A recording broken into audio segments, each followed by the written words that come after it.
We're getting a closer look at the workings of Greenville Fire Rescue from people who used to work there. Right now, the department is being assessed by a third-party firm. 9 on your side's Brandon Truitt brought us the details of that assessment when it was announced last month. Brandon joins us now. And Brandon, you say some former employees of Greenville Fire Rescue reached out to you after that report. It was right after it aired. I got several messages from former employees, and each of them reaching out with the desire to tell their stories and experiences they had with the department. The allegations range from issues with the administrations to trends they claim are causing a risk to public safety. Tonight, I sit down with 4 former Greenville Fire Rescue employees to hear their stories. It's one of the most vital services a city can offer.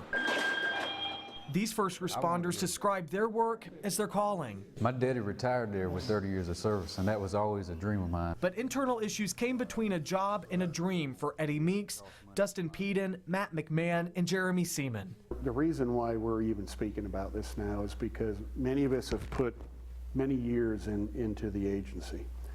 We love the city of Greenville, we love what we do, but we're heartbroken about what the agency, what it's become.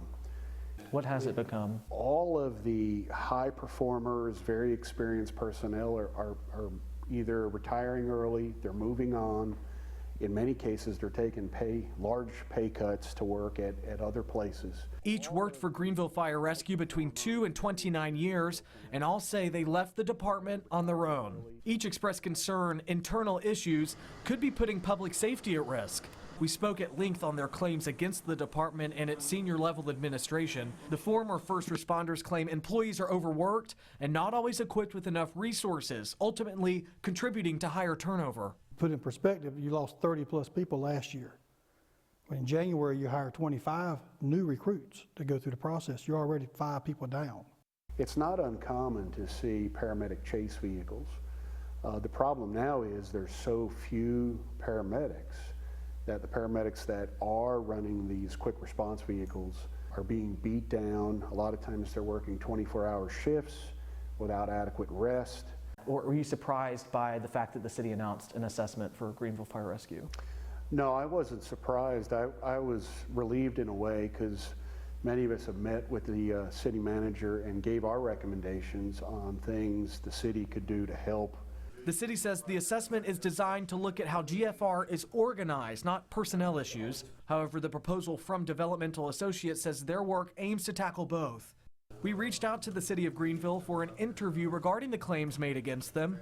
We received this statement in response. While we appreciate you offering the opportunity for Fire Rescue Chief Griffin to respond to the allegations of former employees, we are going to decline this request. We would like to note, however, that the door of city management is always open to any current and former employees who have allegations relating to any city department. Do I think there's a safety risk? Absolutely. So if you ask me if my family was driving through the city, if they were in a severe car accident and pinned, or if they were trapped in a fire, am I worried about their safety?